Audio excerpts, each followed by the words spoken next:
Tonight I'm going to be doing some comparisons over here with my two telescopes. Two completely different optical systems. Over here, this guy over here is a Meade 8-inch Newtonian reflector, 1,000 millimeters focal length. And it's sitting right on top of this LX85 mount that it came with. So I'm going to be using this, and I've got an Explorer scientific eyepiece in there, 20 millimeters, and all hooked up. Actually, I had this out last night, so I just put the scope to sleep, the mount. So it's still aligned with my go-to, so we will no problem. Now this big guy over here, this is the king over here. This is the APM 152 APO ED.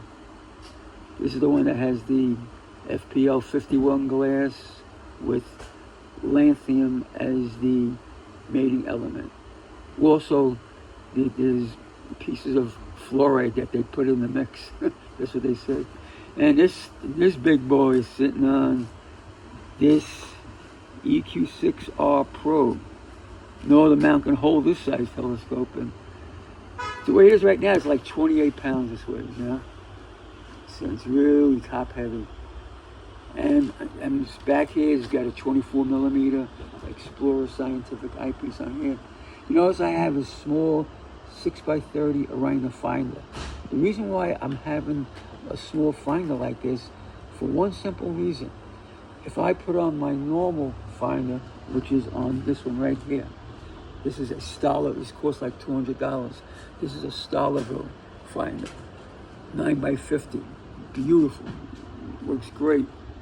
I bought that actually for this guy, right? But this guy, when you put that finder on, the tube drifts to the left because for some reason these manufacturers always put these finder brackets on the focuser.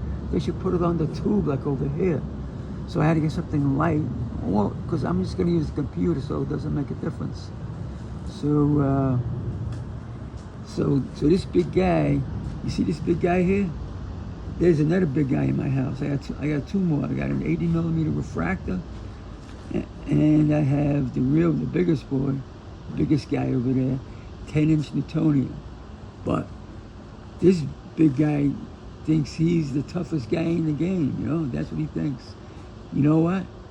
I think he's right. So I'm going to test them both tonight. I had never done this before. I suspect the optics will be brighter on this, right? But you should get more sharpness on this, according to the sky is beautiful tonight, but it doesn't mean it's going to be it might be transparent, but it may not be steady. So I'm going to check more with the planets. So you haven't used this. This is so big, this telescope. It's gigantic. I mean, it's way up in here. I have to use that step ladder over there to get to this here. But I had a column on here one time, but the column by Skywatcher, it didn't work. It came loose, so I couldn't use it. But, you know, actually I had this telescope riding on that mount. I didn't use it, but I'm going to see, this LX85 held this telescope, you believe it? I wouldn't use it on it, but it worked. Okay, so I'm gonna test it and see what happens, see what guy is better. Like I said, that's gonna be brighter probably, and not as sharp. And this will be a little less, like a little duller, the image, right? But it should be more sharper, more crisper. All right, that's it. Take care.